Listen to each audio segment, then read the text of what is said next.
the issue of the comments that have been expressed about President Kenyatta's participation in politics and his comments, I think we have addressed those issues sufficiently. And honestly speaking, I have seen Kenyans have expressed themselves effectively on that matter, and they have expressed themselves very well. Namely, they are completely outraged by some of those comments that we have seen.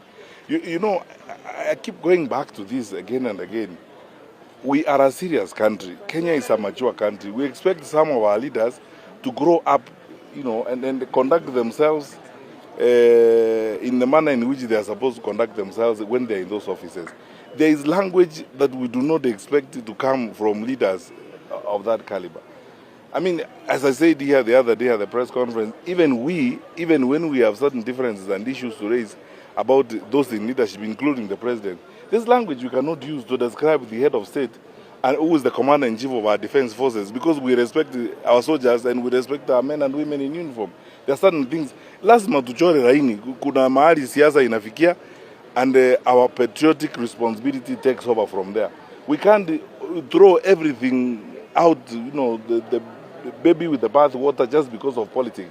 Na tukae sasa tunazungumza vile unaona viongozi wengine wanazungumza kwa aibu. There is language you can't use against the former head of state.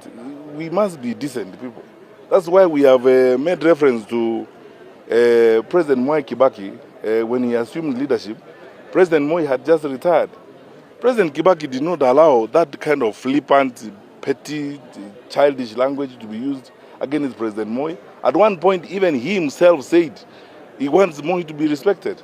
And that is a tradition we want to keep, of decency, respect for those who have served our country. And as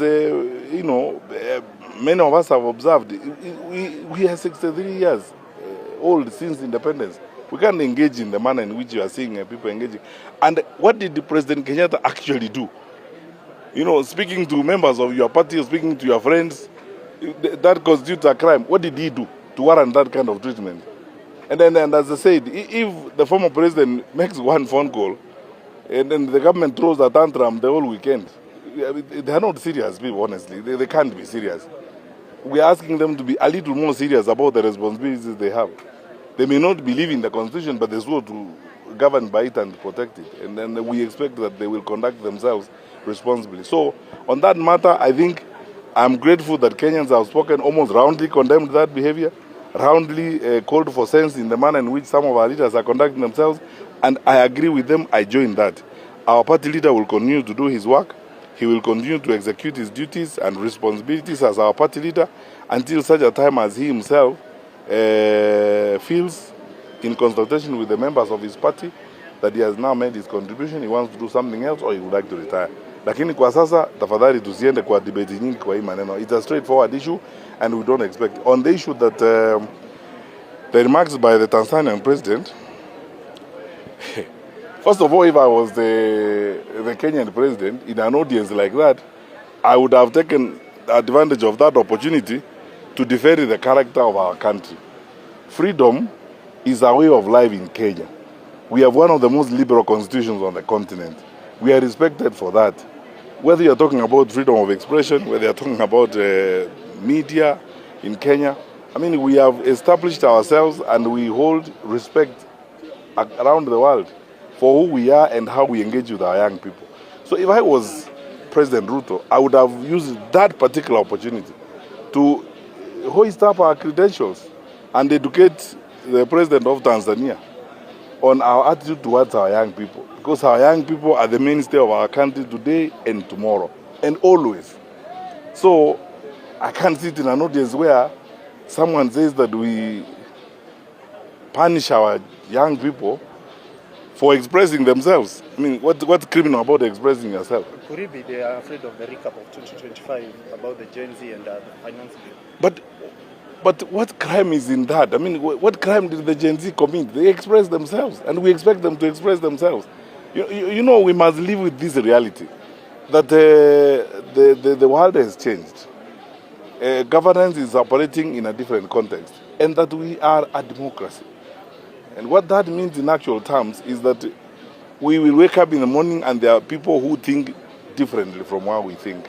We've got to live in this society together with those who do not agree with us. And you can say whatever you say about democracy, it is not the perfect form of government, but we don't have a better alternative, which means we must coexist and we must be here.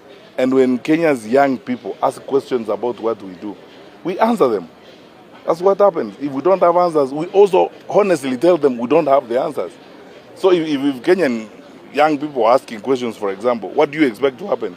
That we tell them to go and look for President Salva Kiir to answer them. They have a president. We have a president here. We have a leader.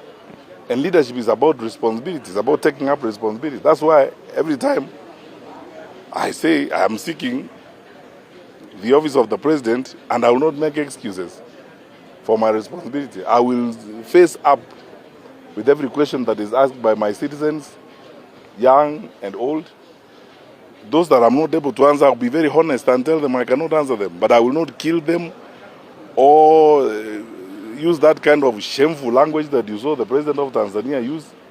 And because she's the head of state of a neighboring country, I want also to be respectful and diplomatically restrained, because we can't prescribe to others what we are not willing to do ourselves.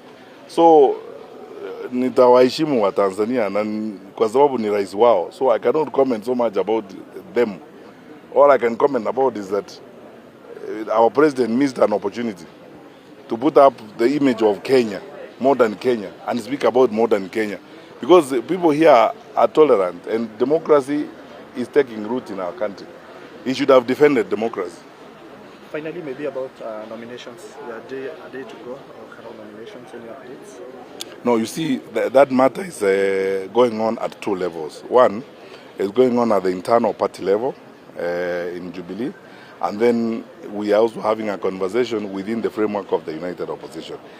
It is actually disrespectful of institutions to start running commentaries on matters that are going on, and we have not completed the processes. Because we as Jubilee are going to meet, all the structures of the party will meet and process that matter of Olkalau.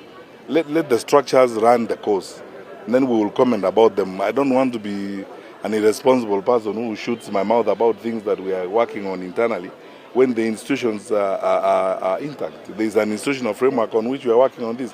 Even the conversations that are going on within the United Opposition on this matter, a time will come when we agree, all of us, with the rest of my colleagues, leaders in the United Opposition, to comment about it.